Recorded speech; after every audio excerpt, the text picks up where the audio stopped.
Hi, this is Susan Diol, and I play Dr. Danara Pel on Star Trek Voyager. And you are listening to Trek Untold.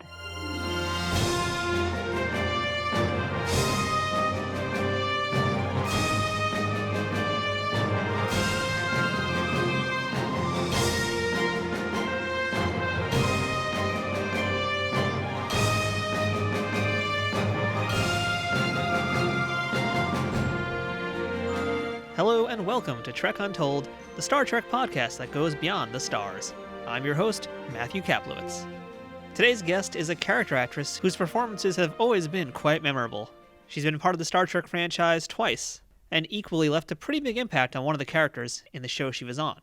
Today, we're speaking with Susan Diol, who first appeared in the 5th season episode of Star Trek The Next Generation titled Silicon Avatar, as a character who doesn't stick around too long, unfortunately, but Susan did return to the franchise a few years later in Star Trek Voyager as Dr. Danara Pel in 2 episodes from the 2nd season, Lifesigns and Resolutions. A Vidiian scientist, the EMH saved her life by putting her body into stasis and transferring her brain patterns into a hologram, and thus the two began a romantic relationship with each other in one of the best episodes from that season. In fact, Danara gives the Doctor his very first name. Susan was also one of the actresses originally considered for the part of Captain Janeway, and most interestingly enough, she also went on a date with Brent Spiner. And don't you worry, we're gonna dish about that. You may also recognize Susan from her appearances on Seinfeld, Desperate Housewives, Walker Texas Ranger, Diagnosis Murder, CSI, Wings, Murphy Brown, and Days of Our Lives, to name just a few of the television shows she's been in. And if you were a fan of Quantum Leap, well, she was there as well, and she was part of the alternate ending for the series finale, which we're going to talk a little bit about today too. Susan has a fascinating background and a great career along with it, so I hope you enjoyed today's show and getting to know a little bit more about Susan Diol. But before we jump into today's interview, I want to ask you if you're following us yet on social media. If you're not, you can check out Trek Untold on Instagram, Twitter, and Facebook, and we update there constantly. It's the best way to find out who this week's guest is going to be in advance, and also potentially ask them any questions when we offer that option. So that's Trek Untold, one word, no spaces, on Twitter, Instagram, and Facebook. If you'd like to help support the show, you can check out teespring.com/stores/trekuntold to take a look at some of the merchandise we have there, which includes t-shirts, hoodies, mugs, stickers, and all sorts of other things. We'll be releasing new designs constantly, so make sure to keep an eye there if you'd like to support this show and show off to your friends how much you like it. You can also directly support this show by visiting patreon.com/trekuntold to become a Patreon. But most important of all, please make sure to subscribe to this podcast, and if you're listening to it on iTunes, Spotify, Google, or any other audio forms, make sure to leave a review and a rating and drop some stars if you can. And if you're watching the YouTube version, please don't forget to subscribe to Nerd News Today, the channel that you're watching this on, and give the video a thumbs up. And of course, while you're at it, feel free to comment there and let me know what you think of this week's guest. Subscribing, leaving ratings, leaving comments are all some of the most important things you can do to help this podcast continue to grow and ensure that more people find out about this show. And if you're already following us or supporting us on Patreon or have bought some merch, a big, big thank you for doing that. Or offering your support in whatever way that you can. Thank you for the help. There's a lot of Star Trek podcasts out there, and I'm very grateful that you've chosen to listen to this one today. I'd also like to make a quick shout out to our sponsor at Triple Fiction Productions, who make some amazing 3D printed Star Trek inspired dioramas and props for both Star Trek action figures and Star Trek fans in person. Whether you're a cosplayer or a toy collector, there's plenty of stuff to check out from Triple Fiction Productions, but you're going to hear a little bit more about them later on. Now, without further ado, let's beam up today's guest. Computer, access interview file. And welcome back to Trek Untold, and now joining us on the other side of the line, we've got Susan Diol with us today. Susan, how's it going today? Oh, it's going great, thank you. I'm here in hot and smoky California. Yeah, at the time we're recording this interview right now, there is a lot of serious fire action happening in California. I think that's an understatement. Are you in an area that's relatively safe? I am. I'm just a mountainside away from the Griffith Observatory, but we don't really have that much smoke here. And, you know, we're all just hoping that the fires get put out soon, because it's always such a sad and terrible thing when we lose so many acres and people lose homes and lives. And yeah, it's one of the parts of being in California and Oregon and other places as well. But you always hope it's not going to happen. Huh. Yeah, I'm a New Yorker, so I've never had to deal with that kind of stuff before, but I imagine that's got to be just like one of the scariest things to see happen. It is, yeah. It's happened before near where I live, and there was like a wall of fire, and I had to find another escape route, and yeah, it was pretty scary. So we're just hoping that they get taken care of quickly, so people don't lose their lives and their property, and then all the trees and everything. It's really sad. So just hoping. Well, by the time this airs, I'm hoping things will be under control as well. So, yeah, Susan, Yeah. let's go ahead and jump on into our discussion today. Let's kick things off with the first question I like to ask all of our guests, and that is, Susan, what's your earliest memory of Star Trek? Oh, my goodness. I remember watching it on TV and just feeling super excited because there really hadn't been anything like that on television before.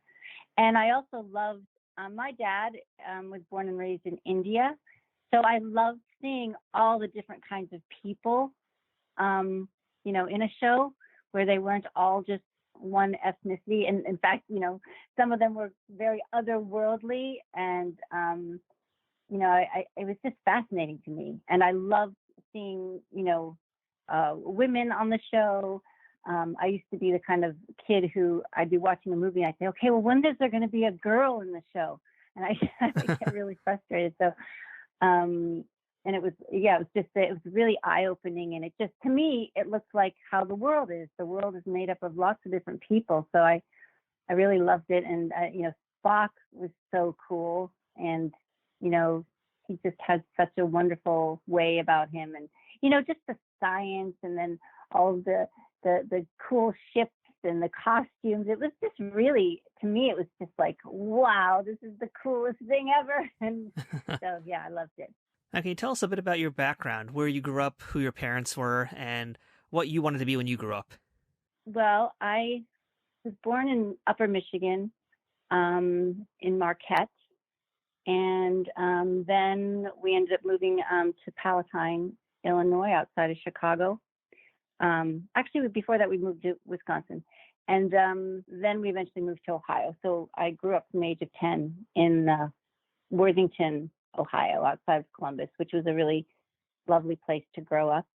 And I did theater in high school. And I also was on the varsity tennis team my freshman and sophomore year of high school. But you couldn't be in the play and be in the tennis team because they both were happening at the same time. So my junior and senior year, I opted out of tennis, and I was in the plays, the theater. And so that was really,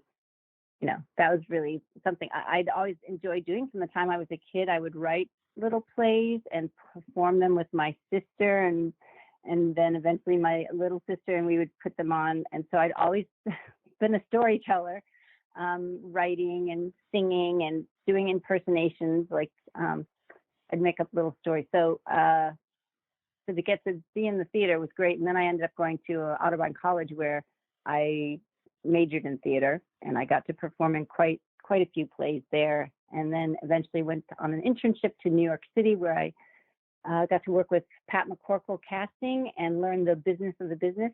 And that really just was one of the best opportunities for me, because as soon as I graduated from college, I moved to New York, and Pat, she said, hey, anytime you want to come and be a reader for us. So I got to watch all the actors audition. And, it was fantastic. And so before that, so my mother was from Michigan. My dad, of course, was born and raised in India. He was half Indian and half American. And his mother and my mother were best friends. They were both writers. And I have a younger sister and an older sister who are both teachers. And then I have a brother, Michael, who he's done all kinds of, he's done sales, worked for cars, he's had his own businesses. So he's a businessman. And my father had a coffee company when we moved to Ohio. And so we grew up working in the coffee company, and I got to try out all my different accents and voices when I would call the different offices on the phone. And when I moved to New York, then I worked at Macy's at the perfume spritzer, and then I also would try out my accents. And it was, I was always just, I just love people and, just having fun, I guess. My brother and I would sometimes, I remember we were in Bloomingdale's, and we would pretend we were talking in some fake language, and we would just, so I guess I was always creative and imaginative and storytelling. And then, I was cast in to play the lead in Twelfth Night, Viola, at the Alaska Repertory Theater, which was through McCorkle Casting. I had been the reader, and I had actually done the play in college, and I'd done another role. I played Olivia, but I was watching the auditions and I was getting really frustrated. So at one point I said to the director, could I audition? Which was really kind of having a lot of chutzpah, but I just felt like they weren't doing it the way I thought it could be. And so he let me audition, and then he cast me, and I didn't even have my equity card, and that's how I got into equity. And because he said, "Oh my gosh, that's fantastic!" So that was quite a thrill to go to Alaska, and that was my first role. And then I ended up, I would go to a lot of open calls, and I went to one with Barry Moss, and it was for the musical version of Carrie. And oh my, yeah, and I auditioned for it. I sang Manic Monday, and Barry Moss said, it's not quite what they're wanting for this particular part. She said, but boy, I'm going to remember you. Give me your resume. And sure enough, he did. And they were casting a play at Circle in the Square, You Never Can Tell, with Uta Hagen was going to be starring in it. And they called me for the audition, and I met the director, and he's like, he was Stephen Porter was his name. He's British. He's like, oh my God, I want you to play this part, but we've already made an offer to someone. He said, but we'll remember you. And I thought, oh yeah, okay. And sure enough, then the wonderful woman who was playing the part I had auditioned for, Amanda Plummer, the play got extended, and she had to go do Pygmalion. And so they called me in to audition, and they said, you know what, the director wants you to play the part. You just have to audition for all the actors in the play. And I said, what? And it was, theater in the round. So I had to audition in front of Uta Hagen. I don't know if Phil Bosco was still in the play at that point. I think John Cullum had taken over his role, and J.D. Cullum and Victor Garber. And I mean, it was just like, who's who? Yeah, that's some serious royalty right there. I've actually spoken to John Cullum for a different thing entirely. And yeah. Like, what a presence that man has. And we've talked a lot on the show, in fact, about Uta Hagen, and we've talked to folks who have learned from her, who've taken classes under her, but we never spoke to anybody who's actually performed with her. So I got to hear what it's like to be on stage with Uta, with Victor Garber, with John Cullum, because that is legitimate royalty right there. I mean, it was like an amazing experience. And so what had happened was they had the understudy go in, and I think I got cast like on a Wednesday, and they said, well, you're gonna be working with the stage manager. And so basically I was working with this lovely man named Michael Ritchie, who now runs the theater out here, the LA, I think, Center Theater Group. He's in charge of everything. I haven't seen him since he was my stage manager, but he's married to Kate Burton, and he's just a fantastic, wonderful person, very down to earth. But he's a stage manager, so he's like, okay, well then you're going to move over there, and then you're going to do, and he's playing Uta Hagen's part and Victor Garber's part, but he's one man and I'm one person. And so, it was kind of a rushed experience. And so after a few rehearsals, I think I was supposed to go on a Tuesday, and they ended up calling me on that Saturday. So I'd had maybe 2 days of rehearsal to learn this British play. And they called and they said, listen, we want you to go on for the matinee. And they called me in the morning. And so my roommate, Jeff Kin, we were on the subway, and he was going over my lines with me. And I'd never had a rehearsal with any of the actual actors. So I get to the theater, and my character opens the play with the dentist, which is played by Victor Garber. So I'm backstage with Victor Garber, and I'm, trying to keep my cool, but inside I'm like, I'm in a Broadway play. Oh my God, I'm in a Broadway play with Victor Garber. I was just like, on the inside, it was just like screaming. So we started the play, and the audience loved it, and it was going really well. And then all of a sudden there was a scene with all the other actors on stage, and I had no idea where I was supposed to be. And so Uta Hagen very gently would say, well, my dear, and she would kind of move me to where I was supposed to be. And it was just, quite an experience. And I just loved every minute of it. And J.D. Cullen was just a delight. He played my brother. And then, of course, he was in the play with his father, John Cullen. And Uta Hagen and I just hit it off. She just loved me. And, I studied at Otterbein, and we worked with her book, Respect for Acting. And she was just like the be all and end all of all acting teachers. But the funny thing was, we just clicked. And I often would go and sit with her. If we had a matinee, I'd sit with her in her dressing room, and we would talk, and she would say, "Don't do television, whatever you do." And, she would just tell me all her philosophies about everything. And I just adored her, and she adored me. And the funny thing was, once the play ended, I was so shy in real life. I thought, oh, well, I'm not going to bother her. I just didn't even think about contacting her or anything. I was often that way as an actor. The play would be over, and I would just never contact the people. So it was interesting, but I just loved working with her and all of them. It was a wonderful experience, and it was just wonderful to sit and have her ear. And sometimes we would hear the people in the audience when they'd be asking questions for the talk back after the matinee, and they'd say, well, we didn't understand what Uta Hagen was saying. And she'd say, well, if they can't understand me, they're not listening. And she was so feisty, and she just, it was really a magical time to get to work with her and all of the actors. Yeah, and I had a big, mad crush on Victor Garber. I was just like, every time I was on stage with him, I was so smitten with him. And he was such a kind, loving person and so supportive, and they were all fantastic. So it was really a great experience.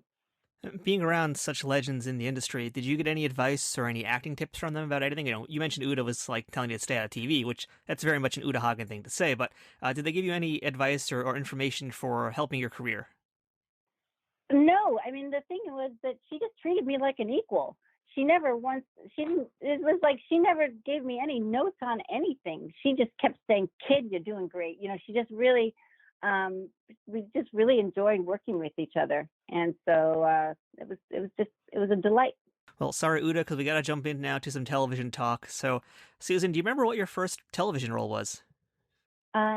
Yes, I played a friend of Lisa Bonet's on The Cosby Show. So do you remember how you got that part? Through an audition, just going and auditioning the regular way. And there were several of us that were her friends, and I ended up doing a couple episodes. In fact, I remember one time she was dating Lenny Kravitz, and they were backstage and they were kissing, and I was just like, wow, he's really something. I thought he was he just had this very wonderful energy, as did she. I mean, she had this very deep kind of a soulful way about her. She just seemed very, like, she was very thoughtful, and he had the same quality, but he was just kind of like, he was like a rock star, but he wasn't I don't think he was a rock star then. I don't know, but yeah. And Bill Cosby actually was very kind to me. In fact, one time he found out my dad was from India, so he had an entire Indian lunch catered for the whole cast and crew. So, yeah, but that was a fun experience to be on that show. You worked on a lot of different sitcoms, aside from The Cosby Show, but the one I think I want to talk to you about is one that I liked a lot as a kid, and I still like today. I think it's, of course, way better as an adult when you can actually understand the jokes, because 8-year-old me didn't understand Night Court one bit. But you were in a two-parter from Night Court called A Family Affair, which is in season 8, and you played John Larroquette's sister, who goes on a date with Richard Mull. Hijinks ensue, yada, yada, yada. You nearly get engaged to Bull. What do you remember about being on Night Court? I just remember that John Larroquette, what a mind. I mean, he is so much fun to act with, because he just connects with you and he looks you straight in the eye, and you just feel this. It's like all of a sudden you're on this different playing field of acting. And it was really fun to, like, kind of, in a way, my character, I was supposed to be the female version of him, so I kind of just match his energy. And it was like thinking on your feet. You just were, in a way you felt like you're doing improv, although of course we're doing all the lines accurately. But it was really a great challenge and inspiration to work with him. And Bull, of course, was Bull. He was very interesting person, not a man of few words. But it was a really enjoyable role to play, to have that kind of, be this money-loving woman trying to climb her way to the top. It was a really enjoyable role to play, and everybody on that set was also just delightful. And so you were also in another one of my favorites, which is Walker, Texas Ranger. And you were there in season 3 for the episode Warzone. And I actually was able to find the episode online. I got to watch it. You were Dana Reno, and you got to have a fight scene, in fact, which is really cool. And of course, in the end, Chuck Norris has to save you. But what do you remember about being on Walker? Was it a good experience? It was a great experience. And he was just such a kind and nurturing. I mean, he has a very teacher-like quality about him.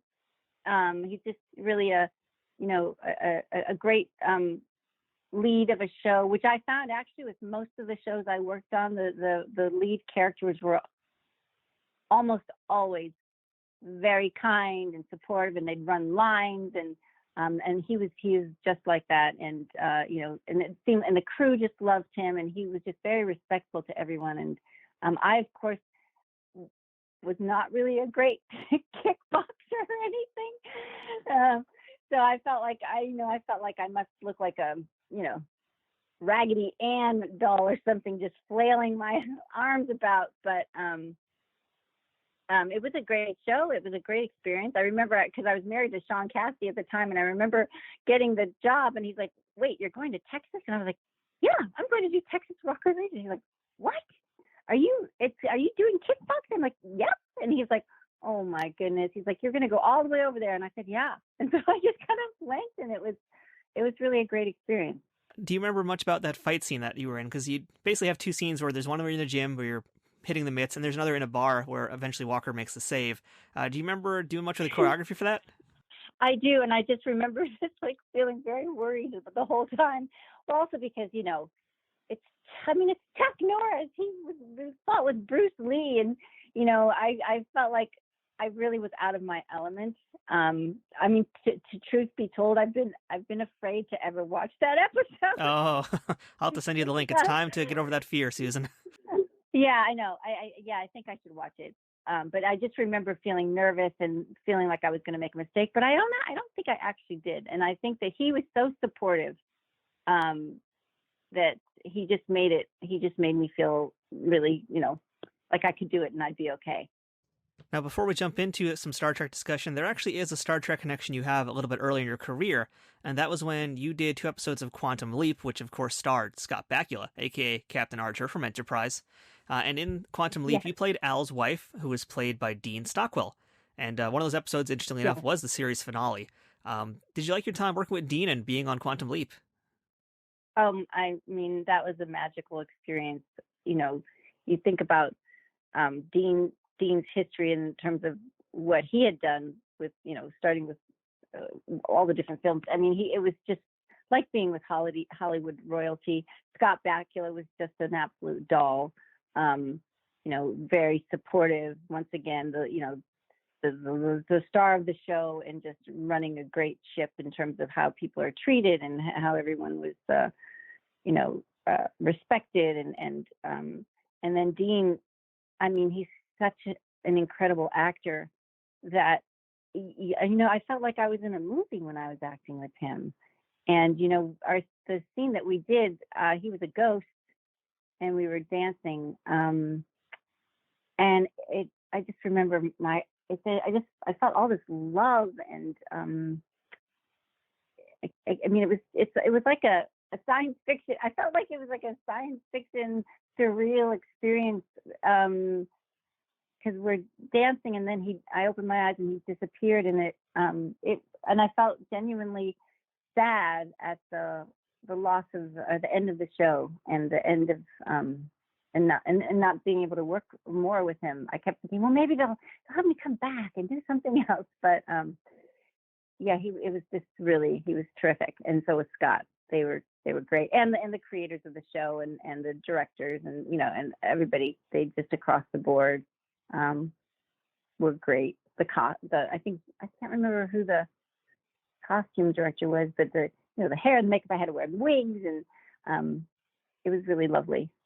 Now, last year also, there was a pretty big, amazing reveal that was found in the Quantum Leap community, and that was, I guess it's an alternate ending or some deleted scenes that were meant to be used in the series finale that weren't used, and you're a part of that with Dean Stockwell. It's been a big story. Are you able to fill us in a little bit about those alternate scenes and what you can remember from that, if you remember anything from that part?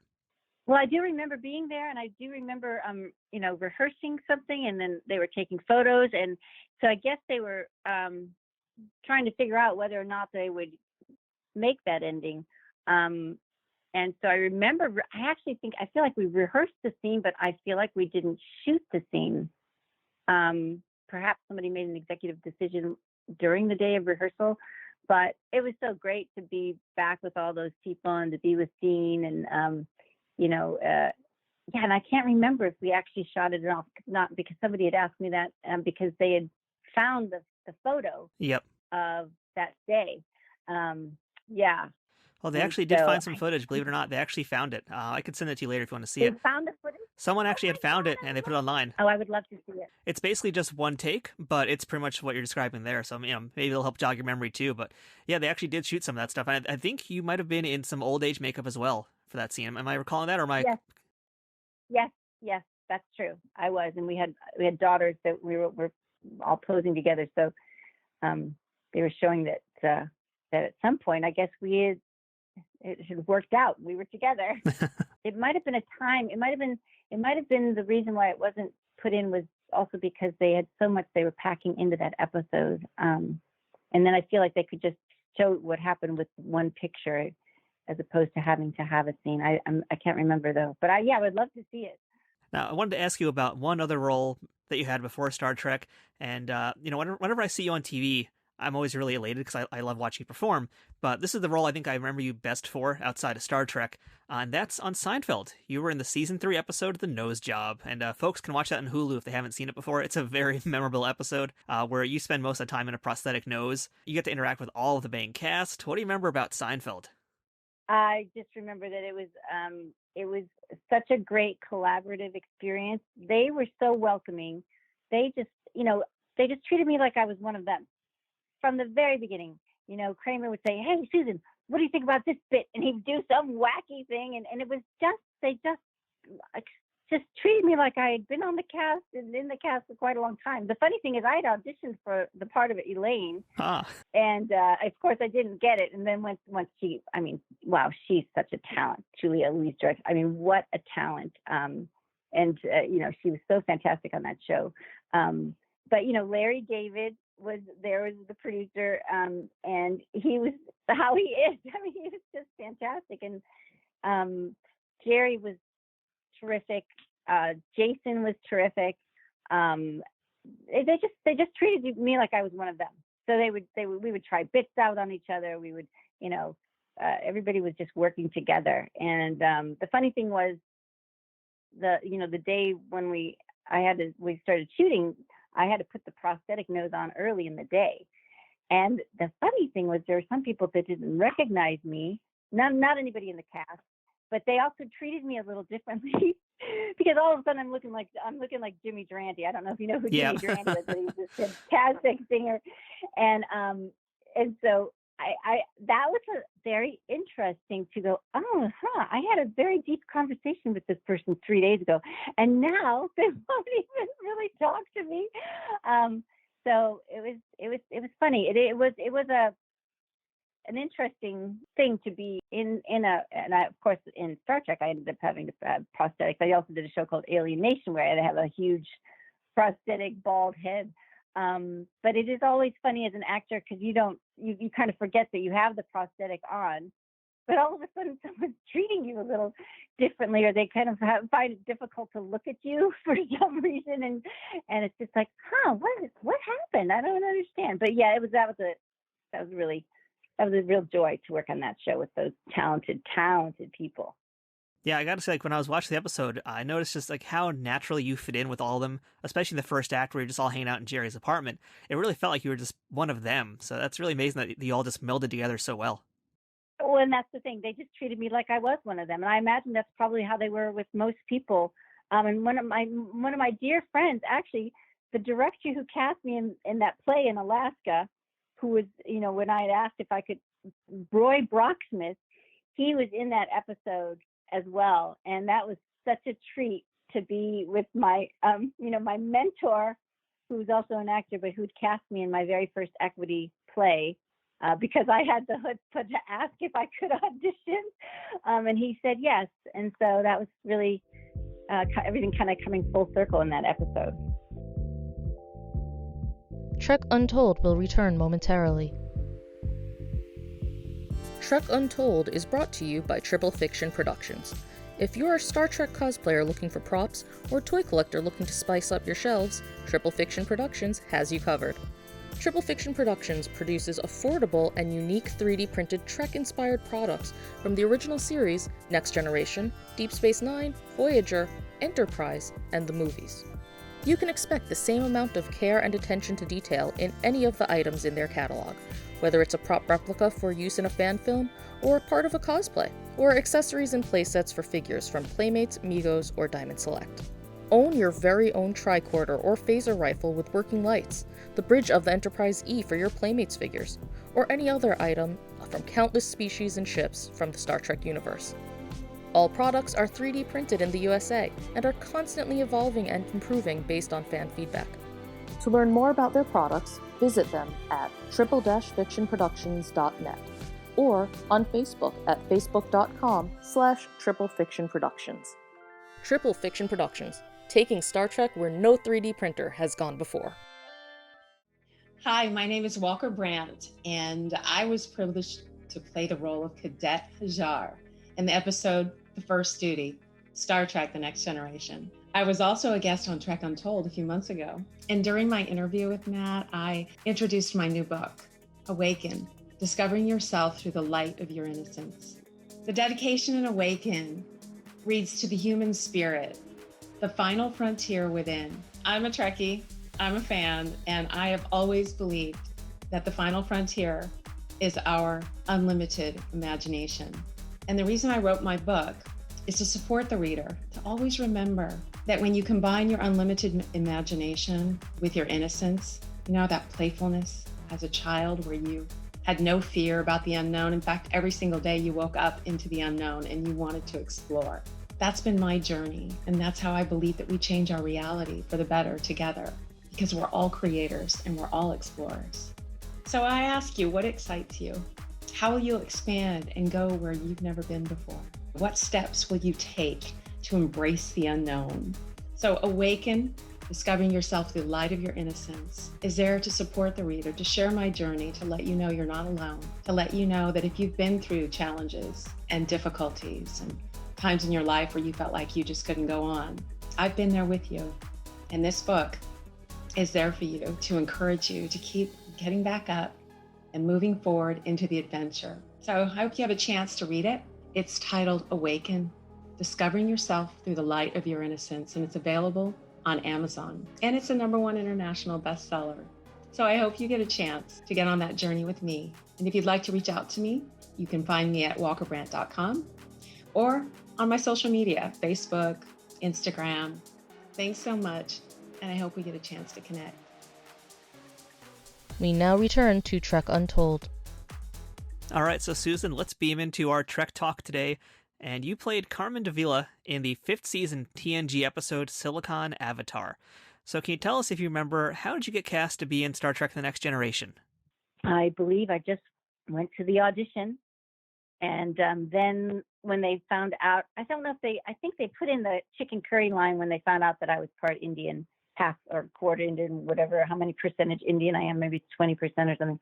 And it was so nice because there's this little kind of romantic, flirty thing going on, and then I'm dead. Yeah, I was going to get to that because, really, spoiler alert, folks, Susan doesn't last more than the opening gambit. It's 20 years old now. I think we're okay spoiling it. Yeah, but he was a delight to work with too. Now I can't remember the name of you must know the actor's name. Jonathan Frakes. Jonathan Frakes, that's right. he was just terrific, and it was one of those things where it's like, oh, this is kind of fun, and then you're dead. I mean, at the very least, you got to spend your scene with him and just hitting on Jonathan Frakes the entire time, which I imagine must have been fairly easy to do. Oh yeah, that was easy. Yeah, he's a handsome, charming guy, so that was very easy. Now, was that filmed outdoors or was that filmed on a soundstage somewhere on set? It was filmed outdoors. Okay, do you remember where that was? It seems like it was on. Seems like it was on the lot, but I can't remember. You know, you do so many locations in your career, it's kind of hard to remember. So besides Jonathan, you also share that opening scene with Gates McFadden and Brent Spiner. Did you get to interact with them at all much offset or off camera? I did. I think my friend Roy Brocksmith was also, for some reason, it seems like he was on one of those Star Trek. I just remember being in the commissary and he introduced me. I think he introduced me to Brent Spiner, and Brent Spiner and I went on a date in real life. Oh wow, I got to hear about that if you don't mind dishing. Yeah, he, such a talented man in so many ways, and then also so bright. And we went on a date to this fantastic restaurant. I think it was in Venice or Santa Monica. I think I was a little starstruck, to be honest with you. So I felt really nervous. You know, he's just a great conversationalist, and just such a gentleman and very handsome, attractive, witty, bright man. And I just don't think I was. I just think I felt too self-conscious. I can't remember what happened. I think that he'd asked me on another date, and then I decided, no, for whatever reason. So yeah, it didn't go any further. But he was really he's such a bright man. I don't know what he's doing now, but he's a really talented person. Yeah, I think he's done all right for himself since then. Yeah. I hope he doesn't mind me spilling the beans that we had a date, but we did. Oh, that's all right. It's just between you and me and all the listeners. Not a big deal. Oh, no. Well, and I did want to see his eyes without them being yellow. And my goodness, he has beautiful, beautiful eyes. Really, really beautiful eyes. And since we mentioned Roy Brocksmith a few times already, I'd love to ask if you have any stories about him, because he was, again, a TNG alumni. He was in the episode Peak Performance, and he's been in so many things. He unfortunately passed away long before this show ever existed that we're doing today, Trek Untold. But do you have any stories about Roy you could share with us, or anything he ever told you about that stuck with you? Oh, my goodness. So once Roy cast me in 12th Night, when we were living in New York City, he and I just became very, very, very dear friends for the rest of his life. And he was a very funny, very extremely bright person, just kind of wacky. At one point, he was doing plays in his house. So he would have people come to the performance, and they would walk into the yard, and then the play would be taking place throughout his whole house. And he did these, wonderful, wacky plays. And at one point, we both had a dear friend, Jose Quintero, fantastic director, and Jose was wanting to do a play with me. He wanted me to do Joan of Arc. And I don't know if we were going to stage it in Roy's house. I think we were going to stage that in a church. So there was this wonderful quality about Roy where it's like, you have a barn? Let's put on a play. He did many plays on Broadway, singing Mac the Knife. But the wonderful thing that I loved with Roy and his wife Adele and their friends is I'd go and play games with them, card games. When I first moved to LA, I didn't know a soul. And Roy's just like, well, come over to my house. And he's like, we're gonna play cards. And we would play cards with Doe Avedon, who had been Richard Avedon's, the photographer's wife. At one point, she was a model. And Jack Elam. Do you remember Jack Elam? He was in a lot of Westerns. I mean, there's just these wonderful, wonderful character actors. And we play this game called Follow the Queen. And we would just play it. And, it was so much fun for me because I was young, but all my friends were, older people. And to be in that group of people playing cards, it was just a fantastic time. And so Roy and I were dear friends his entire life. And then, he became ill and he had to have his legs amputated. And at one point, he just was, but he always had his same sassy sense of humor. And we would go and always have lunch at 4 and 20, this kind of diner place that Roy loved, or Patsy's in Toluca Lake. And he was, he's just he was like a father to me in a lot of ways. And he would always be talking to me about the business. And he and I had the same agent for a long time. In New York, it was Pat House. And then out here, it was Michael Schlesinger and Billy Miller. And so, I probably got that agent through him, come to think of it. But we really just loved each other, and he was so funny. Just really and sarcastic. Oh boy, was he sarcastic! He could just. But I remember him. I think he did picket fences, and he did other jobs when he wasn't doing so well. And David, what's the name of the man who created? Is it David? He's married to Michelle Pfeiffer. Is it David Kelly? No. David Kelly. That's right. Anyway, David Kelly. I've never met him. I had auditioned for some of the shows before, but Roy was in pretty bad shape, and he was going to lose his health insurance. And David Kelly made it so Roy could come and do a job. I don't know if it was Ally McBeal where he played a judge or something, but he helped him so that he could get his insurance, because he had all these medical issues. And I thought, wow, that's really a wonderful person to do that for an actor. And so that was really something else. That's the kind of person David Kelly is. Yeah, and Roy Brocksmith's life was definitely cut too soon from this earth here. He's got a really great resume he left behind for all of us to enjoy, though. Thank you for sharing that memory about him. Yeah, I miss him. So one last question about Star Trek Next Generation here. As we mentioned, your character doesn't make it past that opening, so she never gets to share her chicken curry rations with Riker. And that scene where you get wiped out, it's basically you and this large crowd running from, I imagine this thing you obviously cannot see because they added it in post later. But yeah, do you remember your death scene at all? I do.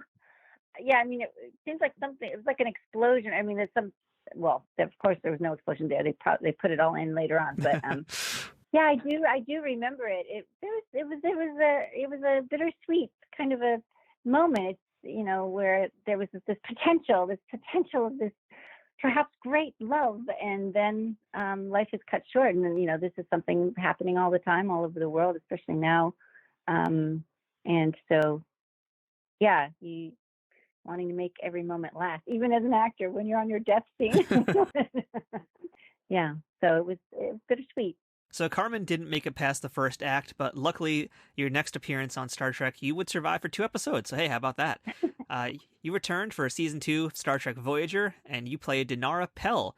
You appeared first in the episode Lifesigns, and then again briefly in Resolutions.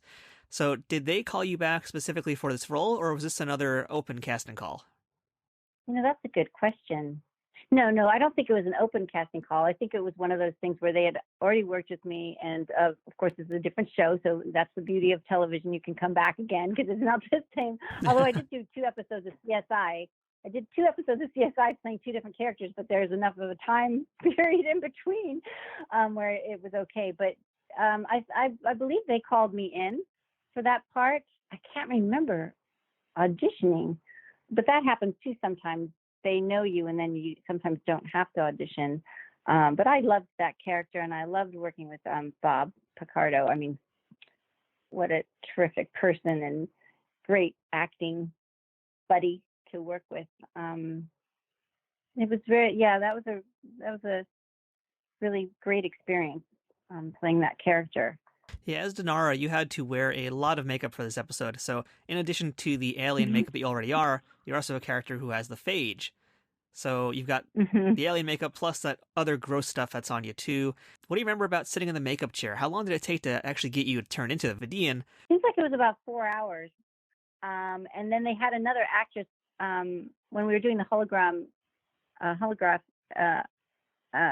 parts of the show where I'm as a doctor in my, my beautiful look, which still had the phage, of course, in the forehead. But we had another actress that played me with all the grotesque Vidiian mishmash of beings and animals that made us.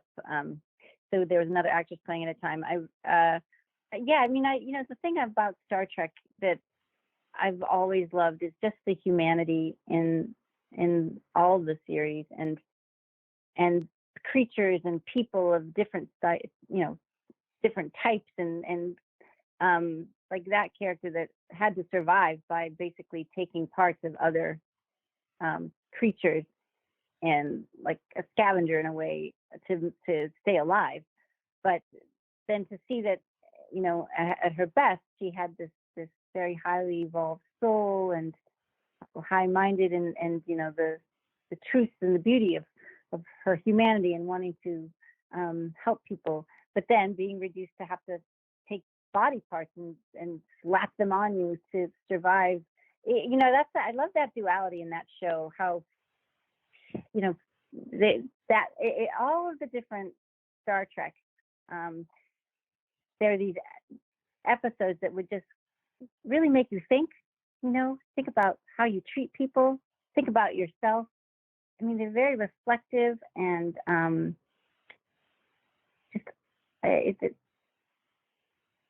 they just always could have this profound effect sometimes, much deeper than, say, other television shows that have been on TV at times. And I feel that it would impact you. So even playing a part like that, it impacts you, even when you're having to gaze down on this version of yourself that's a mishmash of creatures trying to stay alive. It's just very thought-provoking to me. And so the thing about playing any of these parts is that they always kind of stay with you a little bit in your heart. In my mind, I can go back and I can see Bob Picardo's face and his eyes, and there was this kind of very sweet attraction as the characters, and then as human beings, you're actors, and there is an attraction, or it's a connection or something that's there, and you remember that it's not just the acting. There's something with connecting with this other human being, playing these roles. And it stays with you.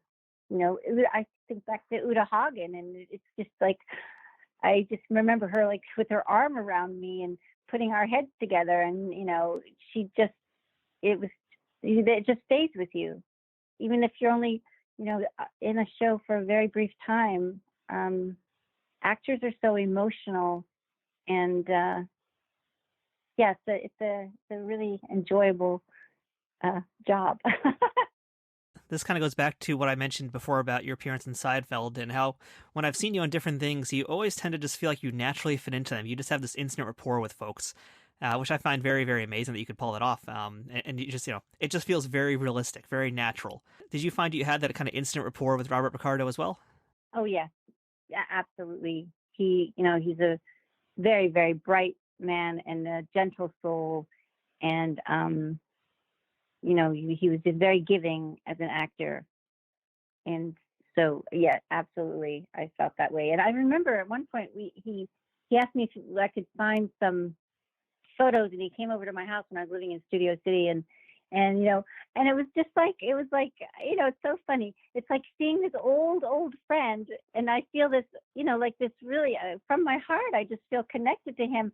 And, the truth is we just were acting with each other, but to see him again after that time, it was just so heartwarming. Yeah. So it's a strange phenomena when you connect as actors. And to me, I always feel what I'm feeling as the characters. I make it so that it does feel real, and I'm thinking in the shoes of the character, what they're wanting, what they're needing, what they're hoping for, what they've lost. Just like all of us as flawed human beings.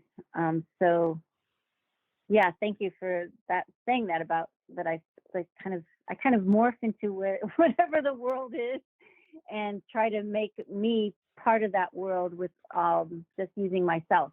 And if you don't mind another compliment, I'd like to say that especially in this episode, I feel like you really did put a lot of your soul into this one. And in particular, there's two scenes I want to discuss. One of which we'll get back to later on, which is your first date with the doctor. But the one that I really want to talk about is the moment when Danara Pel wakes up now as a hologram, and she learns what the doctor has done to her. And you start to cry in that scene. Also, it's a very heartfelt, emotional scene, and I really felt it. Do you remember doing that scene? I do, and like I said, I put myself in the shoes of the character, so I'm thinking in terms of how they feel. Like when I said that thing about the Seinfeld, where you have a big nose and someone maybe doesn't speak to you because you don't look the same. I always had skin problems growing up, like big pimples. And I remember my first job on a TV series in New York called Hot House. They had to put a lot of makeup on me to cover up my acne. And I remember there was a grip where somebody on the crew was like, "Oh my God, look how thick her makeup is." And it was just like, you're hoping you're not going to get found out, that people aren't going to notice or something. And so there's a lot about that feeling of not being attractive or, having felt that way at times. Playing that character of Danara Pel and, feeling maybe ugly or like, nobody's going to look at you or, no one, you're just this kind of mishmash of creatures, and it's like you're a monster basically. Your eyes practically falling out, and then there's metal and robotic stuff in you. But so I just thought of my own life, and when people have made fun of me because I had pimples on my face or whatever it was, I just would think like that, how that felt to feel like you're really not attractive, and that people are going to make fun of you or laugh at you behind your back, or and so it was a similar thing with the Seinfeld thing. All of a sudden it made me feel like that time when I had lots of acne on my face. And so to wake up, so I just put myself in that mindset of feeling, really unattractive and that people make fun of me.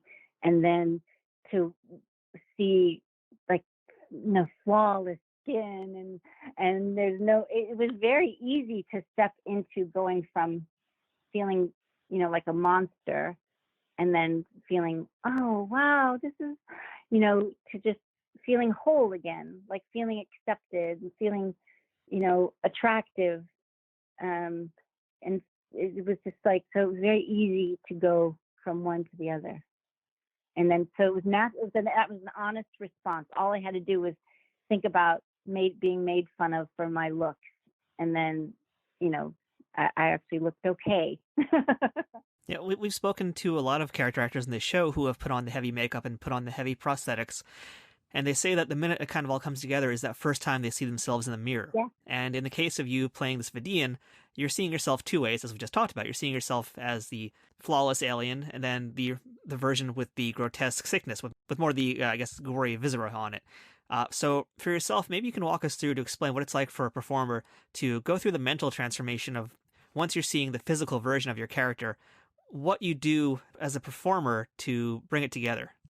Well, when you're in that makeup chair for that long time, sometimes you're running lines with your co-stars, or you kind of close your eyes, and that's when it's really revealing, when you have your eyes closed, and you might even fall asleep a little because it's a long time.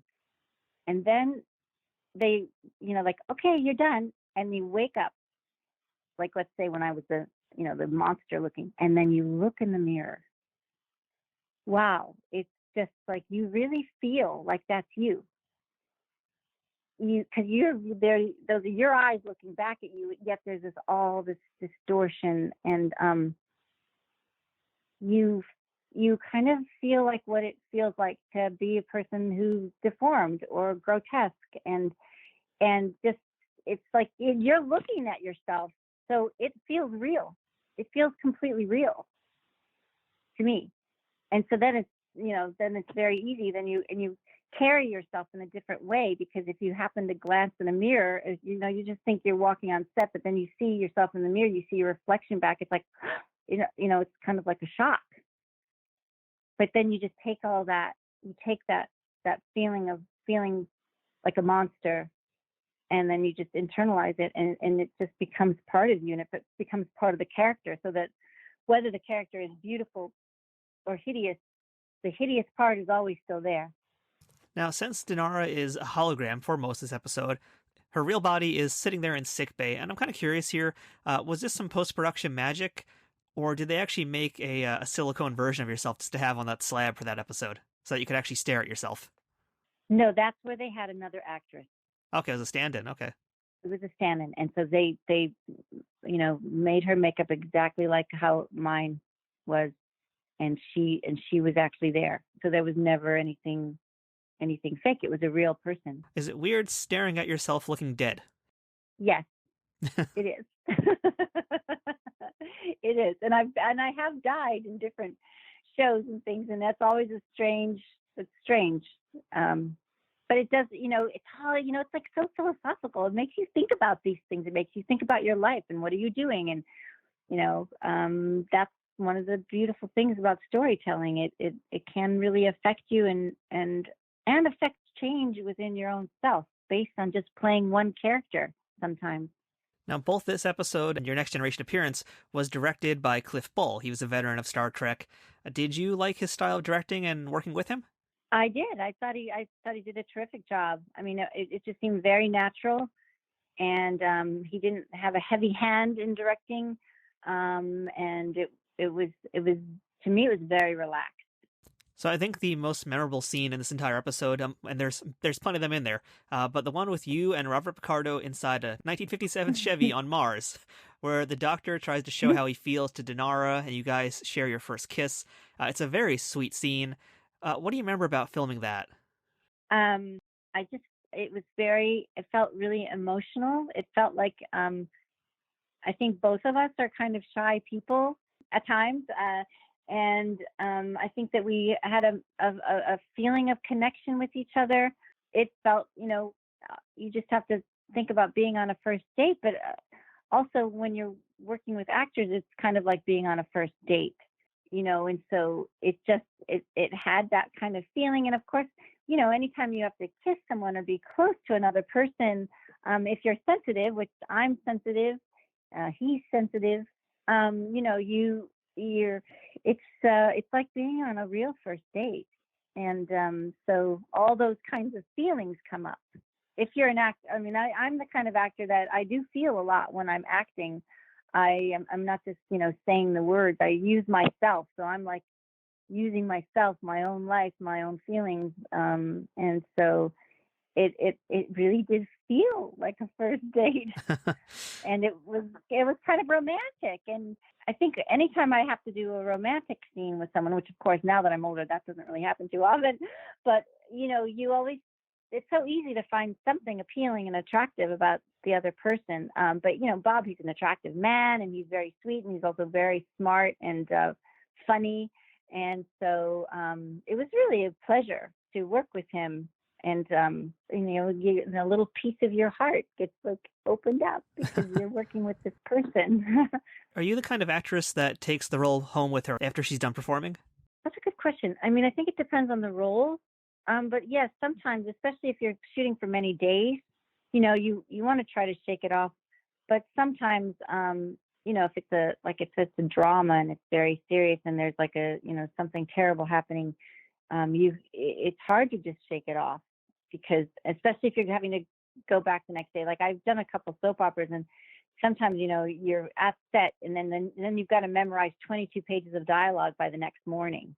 Even when you're actually doing any kind of a show, sometimes, you the next day you have a whole, you've learned the lines before, but then you've got to go home after shooting and look over your lines for the next day and, figure out the beats and all, the way that the whole scene is going to unfold. So it's hard. I've heard about Daniel Day-Lewis, and I think when he was shooting Lincoln, he stayed in the hotel and didn't want any electricity on, and he stayed in character the whole time. I think that might be kind of exhausting to do, but I do understand. I do understand how in certain cases it could be helpful, but I don't tend to carry it, for too long. Did any of Danara stick with you after the day was done Yeah, on set? I mean, even just talking about it, I can feel that energy of the character. I mean, of course it's me, but I can feel there was a deep sensitivity and feeling of ugliness that I tapped into as the character. And so even just speaking about it, it's kind of like I get this washed over feeling of what that was like. And, it's not a bad thing, because it does help you to be humble, and also to really feel a part of all humanity. And especially, I think, during these times that we're going through right now, anytime that we can find and feel more humanity and feel like we're a part of every person, I think that can only be a good thing, to try to build bridges, So, yeah. Every time you mention any character, it's almost like I go back into that. It's like a split personality. It stays with you. It stays with me, anyways. All the characters stay with me. Do you happen to remember if there were any outtakes or any bloopers that happened on set? I don't remember any. No, I don't. I think because everything was, it was very kind of, the way our characters were and the way we were doing things was very kind of simple and serious, and so I don't remember that, if anything like that happened. No. So besides this episode here, Danara Pel also returned a few episodes later in that season in Resolutions, as we mentioned. That's the episode where Captain Janeway and Chakotay contract incurable diseases, and they're forced to live together on a planet, or they have to live alone until a cure can be found. And you're contacted by the doctor to see if maybe you can help something out, to see if maybe you can help the situation. So these scenes that you did, they were basically shot solo by yourself as the character. So number one, I'm curious, did you get called back for this role, or were those scenes filmed basically the same day you did the other episode? That's a good question. How far apart were the episodes? Were they one right after the other? No, they weren't one right after another, but they weren't terribly far apart either. I can't remember if they did it at the same time. I don't know if they were. I don't know if they were that organized that they would shoot several episodes at the same time. I don't know. Sorry. Do you remember doing that scene at all? Because we've talked to folks in the past who have done those scenes where they're basically just all by themselves, and sometimes the director of the episode isn't even there doing it. It's just like an AD or somebody else. Do you remember basically what that day was like at all? I mean, I just, it is kind of hard when you're acting by yourself, but it's just very internal. So I just was in the mindset of the character, help humanity, help other people. And so that's basically what was on my mind the whole time, is how can I help? So I think that's what I was thinking of at the time. So in terms of what was happening on set, I don't remember. I just remember my focus was on what the character was needing and wanting to accomplish in that scene. Was there ever any discussion for Danara Pel to return to Voyager another time? No, I mean, I'm wondering if Bob and I had talked about that. I remember feeling that way, like, oh, I want to be back. I want to go back to the show. But I think they have their episodes and everything planned out pretty far in advance. And so it just wasn't in the cards for me. But I did have that hope, because I loved playing that character. So this episode marks the end of your time in the Star Trek franchise, but did you ever audition for any other roles in Star Trek? I did audition for a role in Deep Space Nine, but I obviously did not get the part. It was a very tall, beautiful, blonde woman. What is her name? Anyways, she was much better for that role than I was. Is there a person named Jerry or something? Or I'm gonna have to look that one up. She was one of the lead characters. Okay, well, there was Terry Farrell. No, it wasn't Terry Farrell. Wasn't Jadzia Dax? Do you remember the character's name that you were going for? No, but I do remember auditioning for a role where there was like a lesbian love affair. The episode is Rejoined that you're talking about. Actually, now it's kind of a blur. Like, did I audition for that part, or did I watch that part? Did I watch? Now it's like I don't know, but I do know there was a role on Deep Space Nine, and the woman, I think it was a series regular character. She was very tall, very confident. I think the thing for me is sometimes I would get nervous at auditions, especially for like a series regular. And I would get nervous and maybe lose my confidence. And then, of course, if you're supposed to be playing like a captain or a very strong woman, and you don't, you're not that confident in the audition, it probably doesn't make them very confident in you to do the role. So after Star Trek, you, of course, continue to have quite a long career, and you still do to this day. Of course, you're still working in Hollywood. But wanted to ask you about one other show, and that's Diagnosis Murder. We talk about that show a lot here, too, and I like hearing stories about Dick Van Dyke. And you were in a two-parter, in fact, on Diagnosis Murder, so I would hope that means you've got double the Dick Van Dyke stories to tell us today. Not only did I work with Dick Van Dyke, but it was also was that the one with Andy Griffith? Or was Andy Griffith and the one I did with Hal Holbrook? That was maybe that was Perry Mason. Yeah, because you're also in a Perry Mason TV movie, which, again, we talk about that all the time, too. Working with Raymond Burr must have been a great treat, too. But yeah, I'm checking out right now this episode, see who was in it that was different. Andy Griffith might have been in the one I did with Hal Holbrook, which, I mean, Hal Holbrook, Andy Griffith, it was just, anytime that happens, you're just kind of like, you're pinching yourself. You're like, I can't believe it. And they were all fantastic. But Dick Van Dyke is just this love bug of a person. I mean, he is just a dear. He's so funny and fun, delightful, friendly, kind to everybody, every single person on set. And he talks to people. I mean, I don't know if you just saw the recent Mary Poppins where he got on the desk and did a tap dance. That's to me, that's the essence of who he is. He is enthusiastic and alive and curious, and he connects to people, and he just has this just beautiful energy and beautiful heart. It's just like you're with one of the greats. Just like even standing near him, you just can feel it. He's got this star presence.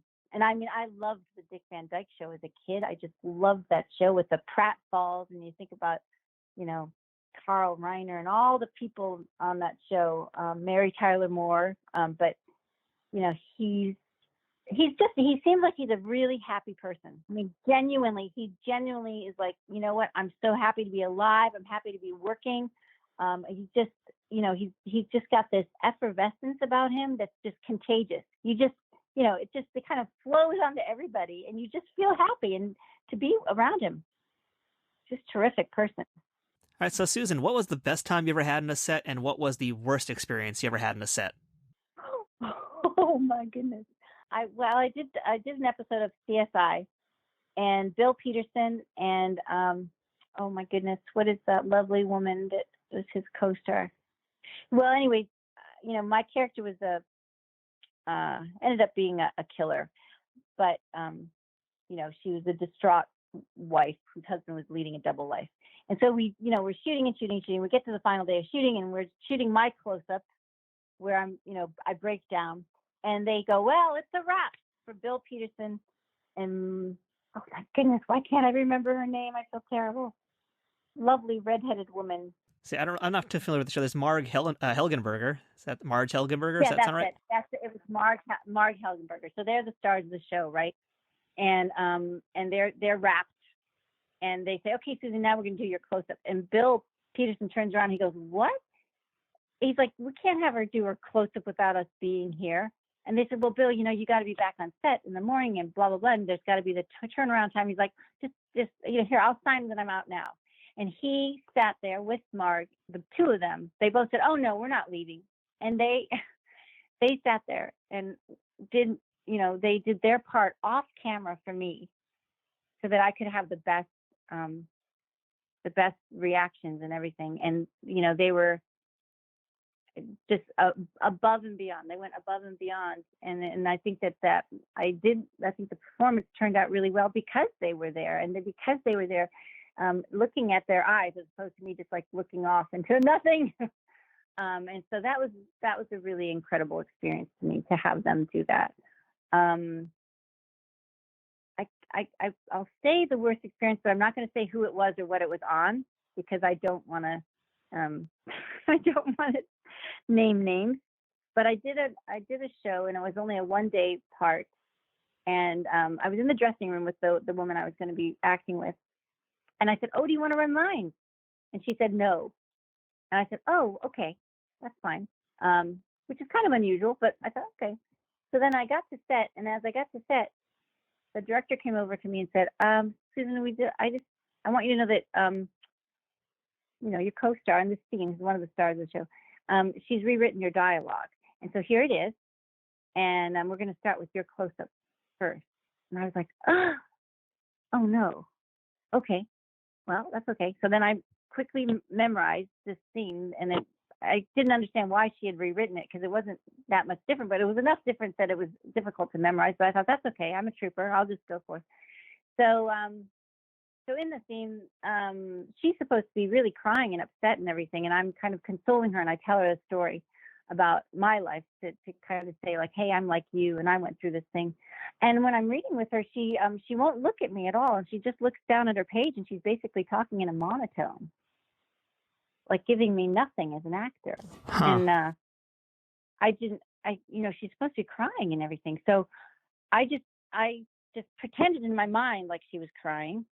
But I thought, oh, this is weird. I don't know what to do, but I got to just forge ahead. I'll just do the best I can. So then we come around onto her close-up, and she's crying and emoting and giving and all. And I was just like, oh, wow. I'm thinking in my head, I hope that my part matches and everything. And then at that point, she just kept saying to roll the camera. She took over the director's job. She's like, keep going, let's do another take. So I had like one take on my side, and then she's doing take after take after take, and crying and all this stuff, and I'm just like, wow. And then they say cut, and she's like, oh no, she said cut. She's like, cut. Okay, we got it. And I was like, what the heck is this? And then she says to me, I'm so sorry, I couldn't get that emotion up for your close-up, but they'll be able to splice it all together. And I said, oh, that's okay. That's okay. So that was probably, I've never experienced that before, where another actor was so not giving at all, trying to almost sabotage the experience. And the funny thing is, the entire thing got cut. My whole part got cut out of that episode, and they never showed it. And to this day, I would think, well, I wonder if it was because of that, because nothing could match us. Yeah. So that was bad. That was bad actor behavior. Sometimes you witness, very rarely. I mean, most of the time, people are so gracious and so wonderful, but every now and then an ego has gotten out of control, maybe because, they've been starring in an ensemble for quite a few years. And I never thought, and anytime I see that person, I watch them, and I've always thought, yeah, but they weren't very nice one day. So I don't know how, but maybe she was just having a bad day. That's what I said. Maybe she was just having a bad day, and, and that does happen at times. So, but that was probably the worst that I've ever experienced. That sounds pretty awful. Yeah. So what has Susan been up to these past, let's say, 10 years? I know you've continued to do acting, and I know you've also gotten into a little bit of work behind the lens as a producer. So what can you tell our fans about what you're doing these days? So I'm in a theater company, and I direct and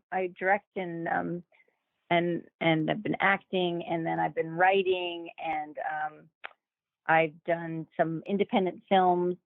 I've done some television shows, and I'm working on projects like, writing and developing projects with other actors that are in my theater company. And then I also do alternative healing, which is also a passion of mine, kind of like, my own version of Danara Pel, where I work with, I studied a lot of different healing modalities, and that's really a joy to be able to help people to feel better. And I work with aromatherapy using essential oils, and so I guess I have a lot of ideas for shows and things that I'd like to create.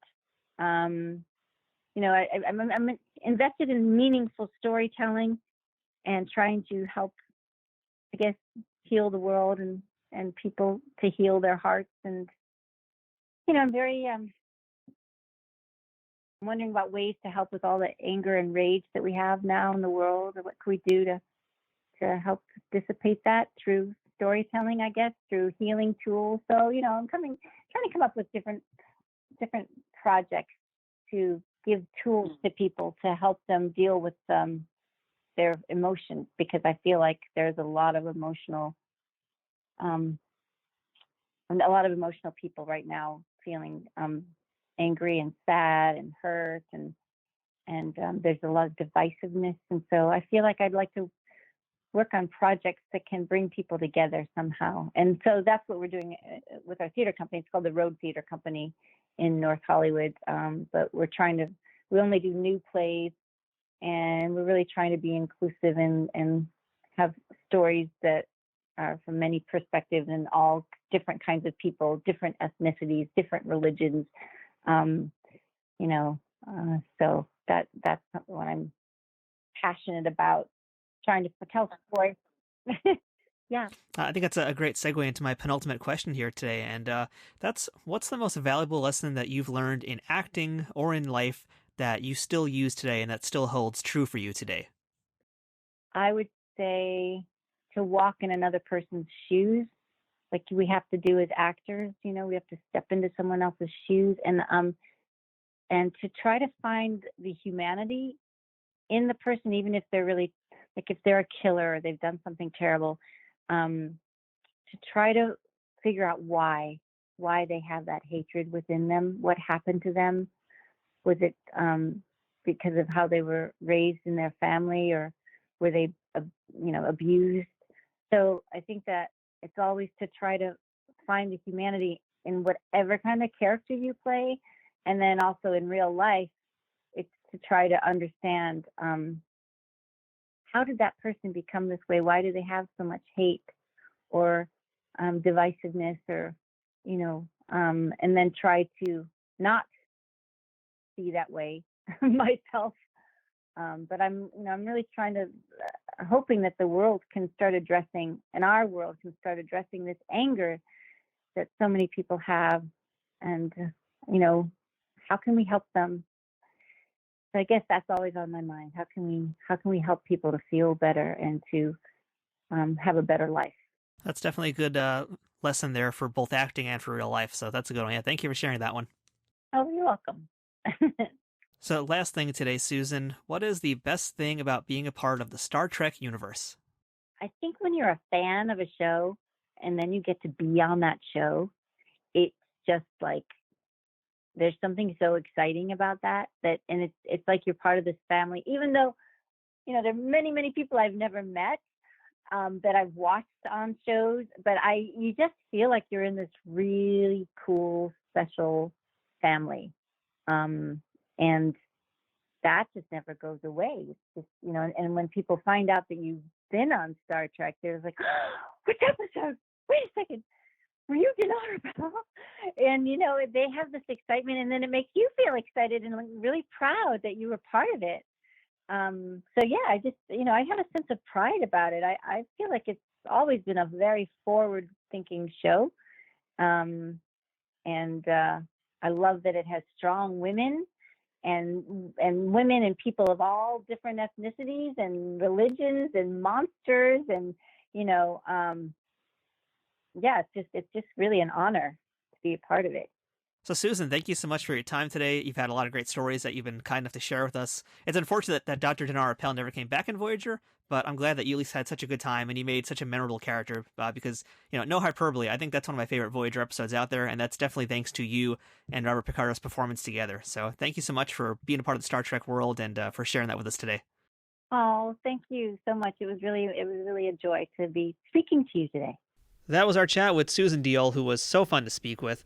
I'm glad she was able to come on today and share so many of her great stories, many of which I don't think have been talked about much before in previous interviews. But after all, that is the point of this show, to find the untold tales of Star Trek and beyond.